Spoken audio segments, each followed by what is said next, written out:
Allora, sei comodo? Sì, comodissimo. Sì. Pronto. Ok, bene. Ciao, sono Antonio Mhm. e sono insieme a Giulia il proprietario e l'ideatore di Mad Machines. Ok, quindi qual è nello specifico il tuo ruolo qui? E nello specifico è un po' di tutto, diciamo. Io e Giulia siamo dietro un pochino a tutto quello che si fa qui, insomma, e quindi sulla creazione della nuova avventura, tutto, insomma, dalla storia all'inizio, da scrivere, insomma, tutto, diciamo, il copione dell'avventura, a poi seguire passo passo tutti i lavori che vengono fatti. E come, diciamo, coppia creativa, tu e Giulia avete dei ruoli differenti? Ruoli differenti non direi, nel senso che entrambi seguiamo tutti gli aspetti, ecco, non ci sono aspetti che uno dei due non segue e se ne occupa in esclusiva l'altra persona. Magari poi abbiamo delle attitudini diverse, ecco, a Giulia piace molto scrivere, inventare delle storie e quindi di solito il primo impulso, la prima proposta su una storia, su un'idea viene da lei. A me piace magari inquadrare poi queste storie all'interno di un qualcosa che possa funzionare poi nell'ambito del gioco che dobbiamo creare, ecco. Quindi possiamo dire che tra i due sei quello pragmatico. Sì, un po' più pragmatico, diciamo così, meno creativo e più pragmatico, Ok. forse un pochino sì. Da dove si parte per realizzare esperienze come quelle di Mad Machines? Beh, allora, intanto si parte senz'altro da una storia, o ancora prima dalla creazione di un mondo che abbiamo già creato quando abbiamo fatto Birth Time Machine, il mondo del nostro Dr. Mad, insomma, delle sue creazioni. Una volta definito questo mondo, ci sono delle singole storie, quindi abbiamo fatto Birth Machine, Time Machine e ora questa nuova avventura. Quindi il compito è prima capire qual è la nuova storia che vogliamo inserire in questo mondo e poi va definita con grande precisione. Bisogna creare, in teatro si chiamerebbe un copione, ecco, un copione, io vengo un pochino, insomma, ho frequentato per un periodo il mondo del teatro, il copione non è un testo letterario da leggere per uno spettatore, il copione è un libretto di istruzioni per un attore per recitare un testo teatrale, è il motivo per cui ci sono le didascalie banalmente in un copione.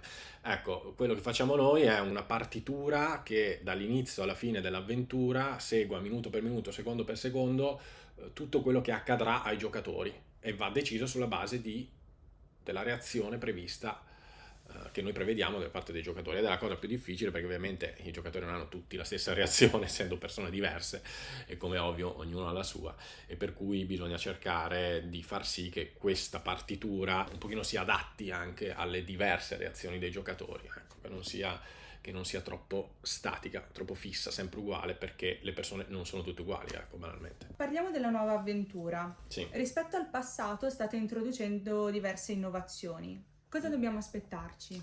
Beh, innanzitutto sarà un'avventura molto più grande, ecco, occuperà il doppio dello spazio rispetto a Birth e a Time Machine, diciamo avrà una durata non eccessivamente più lunga, però sarà più corposa, ecco, anche un pochino come durata. Ti dico cosa ci sarà, cosa rimane, insomma, delle avventure vecchie, cosa ci portiamo, ed è sicuramente il tono ironico che tanto ci piace, insomma ci piace molto, ecco, questo tono del Dottor Mad, del suo mondo, ecco, questo rimarrà, sarà forse ancora più presente in questa nuova avventura. Poi la prima novità, insomma, io dico che non c'è, finalmente eliminiamo il cronometro, insomma il timer, che è un retaggio di un tipo di escape room dove bisogna appunto battere il tempo, riuscire a fare il record, o meglio a farcela in un tot tempo. Ecco, no, tutti i giocatori vivranno tutta l'avventura dall'inizio alla fine e poi ci saranno delle innovazioni grosse sia a livello di gameplay che a livello di effetti speciali. Cioè, la dimensione degli effetti speciali sarà molto diversa rispetto a quella di Birth Time Machine. Ok, e proprio per parlare di effetti speciali, Sì? puoi spiegarci cosa intendi per effetti speciali all'interno di un'esperienza come questa? Sì, un effetto speciale deve essere un qualcosa che stupisca un po' il giocatore che si trova davanti a qualcosa che pensava non potesse succedere perché non fosse possibile, ecco, che succedesse qualcosa del genere. Vorrei introdurre un tema che è quello delle aspettative del giocatore, che per noi è un tema centrale. è una nostra fissazione, ecco, un nostro pallino, è proprio quello di non tradire le aspettative dei giocatori che negli ultimi anni soprattutto sono cresciute molto. Sono cresciute perché Mad Machines ha avuto dei riconoscimenti importanti e quindi ci sono tante persone sia che vivono magari qui a Milano e che lo hanno detto agli amici in toni particolarmente entusiastici, quindi arrivano queste persone molto cariche, insomma, e sia persone che invece vengono da lontano, che prendono un aereo, prendono un volo, prendono un albergo per venire a giocare qui.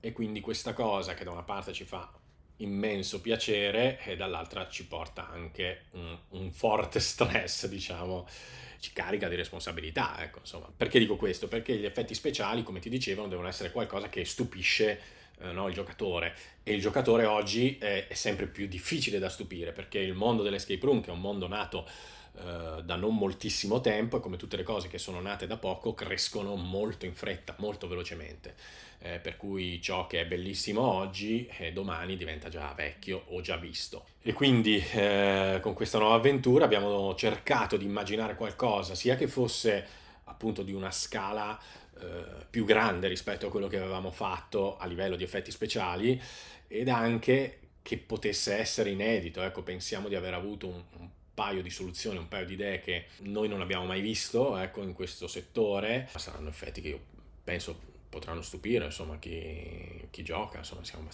abbastanza convinti di questo. E abbiamo parlato di effetti speciali. Sì. Invece, a livello di game design, oltre la scomparsa del timer, Sì. diciamo, di cui parlavi prima, Sì. c'è qualche altra differenza sostanziale?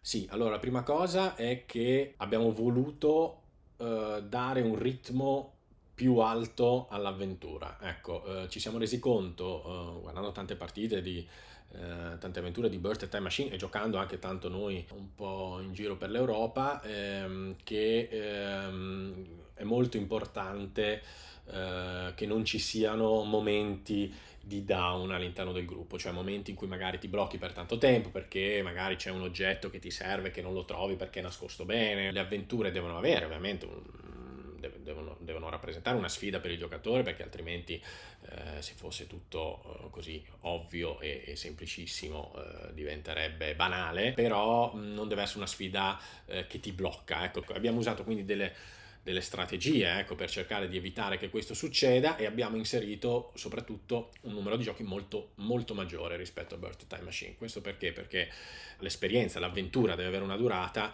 ecco, all'interno ci sono dei problemi, li chiamiamo più che giochi, dei problemi da risolvere. Se ogni problema io voglio starci solo pochi minuti, ho bisogno di tanti problemi perché la durata sia abbastanza lunga, ecco, altrimenti finirebbe in una mezz'oretta, finiresti tutto. Ecco, credo che sia addirittura raddoppiato proprio il numero dei problemi che i giocatori si troveranno a risolvere. Un'altra novità è la figura classica per i videogiochi dell'NPC, no? Del personaggio non giocante. Gli NPC sono dei personaggi che possono portare avanti anche la narrazione, ecco, raccontano quello che sta succedendo e con i quali devi interagire per proseguire nel gioco. E hanno una loro personalità, un loro carattere. Ripeto, sono una figura classica del mondo dei videogiochi che io sappia, insomma, uno dei primi, sono il primo, non lo so, è il personaggio di Zelda del primissimo Nintendo che gli dice "It's dangerous to go alone, take this", e ti dà una spada all'inizio del gioco. E da lì, insomma, sono cresciuti tantissimo in quel mondo. Nel mondo dell'escape room diciamo che quella funzione spesso è svolta da attori, non sempre, non in tutte le escape room ci sono, e non in tutte le escape room con attori. Gli attori svolgono un pochino questo ruolo, però nel nostro caso attori non ce ne saranno neanche in questa avventura, però proviamo insomma a introdurre questa figura dell'NPC e vedremo come poi il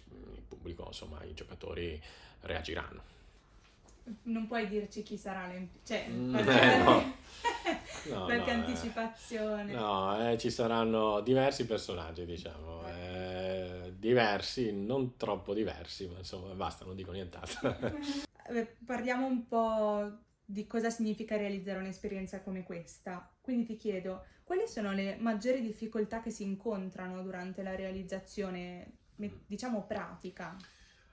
Sì, è proprio la difficoltà, è proprio la realizzazione pratica, come dicevi tu. Poi, insomma, io e Giulia, nel momento in cui scriviamo, come ti dicevo prima, il copione, la storia, tutto quello che deve succedere, abbiamo un'idea di qualcosa che starebbe proprio bene in quel momento, eccetera, anche se capiamo e si capisce subito alle volte che poi sarà difficilissima da realizzare perché è qualcosa di enorme, però non ci rinunciamo mai, ecco, poi a questa idea qua e diciamo, vabbè, bisogna trovare il modo di farla, insomma, in un modo o nell'altro. Ecco, poi quando ti ritrovi a dover trovare questo modo di farlo è molto difficile. Ovviamente abbiamo tante persone che ci aiutano, ecco, a trovare il modo di farlo perché da soli non saremo minimamente in grado. E inoltre la difficoltà è che questo è un lavoro enorme perché è tutto creato da zero, non parti dal nulla, devi coordinare un gruppo di persone abbastanza nutrito, insomma, non enorme, abbastanza nutrito, che deve incastrarsi l'uno con l'altro, insomma, non è semplice, è un lavoro sempre difficile, sempre difficile. È stato già difficile per Birth Time Machine e qui che è su una dimensione più grossa è ancora più difficile. Non so, purtroppo è così, ecco. Quanto è difficile trovare le persone giuste per realizzare un'esperienza di questa complessità? È difficile perché è un progetto che, sì, io ti ho detto all'inizio si scrive un copione, però quando si devono trovare le soluzioni poi tutto va adattato. Ci vogliono persone che abbiano un po' di spirito di adattamento, che ci seguono un po' me e Giulia nella nostra volontà di raggiungere un determinato obiettivo e quindi siano pronte a cambiare, anche a buttare via una parte del lavoro che hanno fatto e soprattutto che siano persone che quando lavorano abbiano come obiettivo la qualità poi finale di quello che fanno. E devo dire che le persone che insomma stai intervistando, che poi vedrete tutti, insomma tutti i ragazzi che lavorano con noi, siamo fortunati perché hanno tutti questo, nelle loro differenze eccetera, però hanno tutti questo atteggiamento rispetto al lavoro e si presenteranno poi da soli in queste interviste, però voglio dire qualcosa anch'io. Marco e Lorenzo sono due persone che abbiamo incontrato, non dico per caso, ma insomma ci sono state presentate perché dovevano occuparsi inizialmente di un aspetto molto piccolo in Birth Time Machine, cioè dell'aspetto luci ed audio, diciamo da un punto di vista tecnico. Poi quando li abbiamo conosciuti, li abbiamo visti lavorare, insomma ci siamo resi conto che avevano una quantità di competenze veramente enorme. Ecco, questa è un'altra difficoltà. Chi lavora qui deve saper fare tante cose. È un lavoro che coinvolge tantissimi saperi. Ecco, quando abbiamo scoperto queste loro capacità ed anche soprattutto la loro attitudine, loro hanno lavorato con noi anche alle 2 di notte, insomma, due persone che hanno voglia di lavorare, a cui piace il loro lavoro, sono appassionate di quello che fanno. Sì, abbiamo capito che insomma erano veramente le persone giuste, eravamo stati fortunati ad incontrarle. Poi con Lorenzo ci togliamo anche, diciamo, quello che è un lusso, cioè l'avere un software che lui ci scrive, che è un software scritto su misura per noi. Esistono tanti software per Escape Room che hanno tantissime funzioni e funzionano molto bene, però ovviamente non hanno potenzialità infinite. Noi, avendo un programmatore che ci scrive il software su misura, ogni qualvolta ci viene in mente qualcosa che deve essere implementato, basta dirglielo e lui lo fa. Ecco, per il modo appunto di lavorare che abbiamo con Giulia, dove ti dicevo, se abbiamo un'idea vogliamo che venga fatta, avere una persona che ti scrive la funzione del software che ti consente di farlo è indispensabile. Abbiamo ovviamente la nostra colonna portante delle nostre scenografie, il nostro direttore artistico che è David, che è un artista, non è uno scenografo, e questo significa che magari non avrà la conoscenza, voglio dire, di tutti i materiali che uno scenografo conosce, che ha tanti anni di esperienza di creazione di scenografia, appunto, per cui sa che usando anche qualcosa, magari non so, dei materiali che in poco tempo, in poche passate riescano a darti un bel effetto. Ecco, questa conoscenza ovviamente, non avendo quel background, non ce l'ha, però ha appunto il background e la forma mentis, il modo di pensare proprio dell'artista, per cui ci dà una visione totalmente originale, ecco, degli ambienti che va a rappresentare. Credo che chi ha giocato Birth Time Machine insomma se ne sia reso conto quando poi entri negli ambienti che crea lui, insomma li trovi completamente fuori di testa, comunque completamente originali appunto nella loro rappresentazione. E poi in questa avventura, ti parlavamo prima di effetti speciali molto importanti, molto grandi eccetera, c'era bisogno di qualcuno che fosse in grado di realizzare strutture di questo tipo che con le competenze che avevamo fino a quel momento non potevamo fare. Freddy ha assunto non solo il ruolo del progettista, diciamo, di queste strutture molto grosse, ma in generale un po' di project manager, insomma, su tutto il progetto, però ecco, la parte più difficile e che veramente in pochi avrebbero potuto realizzare, e devo dire che lo posso dire adesso, visto che da poco abbiamo montato, insomma, queste strutture più importanti. Freddy è stata proprio l'addizione giusta, la persona in grado di realizzare queste cose così difficili, ecco. Marco? Io scappo un secondo che vado a fare una consegna per music. Sì, A vedere qua dietro. vabbè, Arrivo tra un quarto d'ora, dai. sì. Sì, grazie. Ciao. Questa nuova avventura sembra un progetto molto ambizioso. Come ti aspetti che verrà accolto?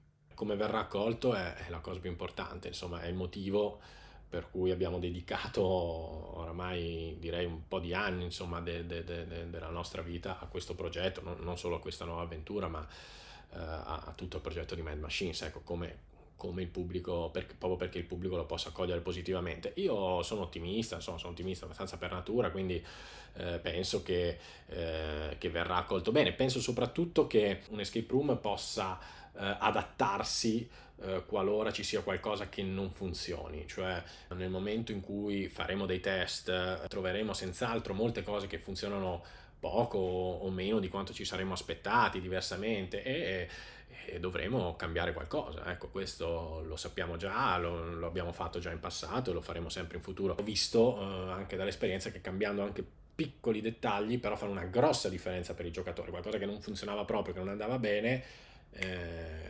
svolta e invece funziona molto bene. Quindi ho fiducia che l'avventura sia importante, che tutto quello che abbiamo fatto sia importante, e che sicuramente ci sarà qualcosa che inizialmente non funzionerà benissimo, ma che saremo in grado, insomma, di cambiarla, ecco.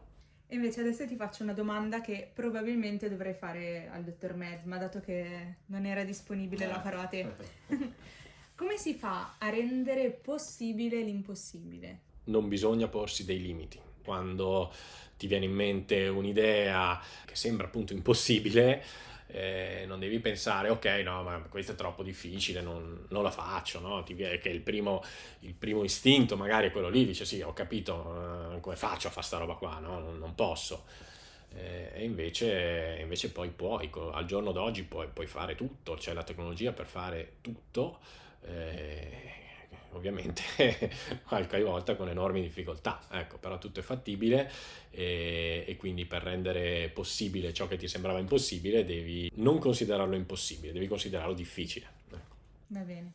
Grazie. E vuoi Grazie a te. fare un saluto a chi ti sta guardando? No, non saprei cosa dire. Vi aspettiamo qui, speriamo che vi piaccia la nuova avventura. Noi ce la stiamo mettendo tutta, ve lo posso garantire. Speriamo vi piacerà. Grazie.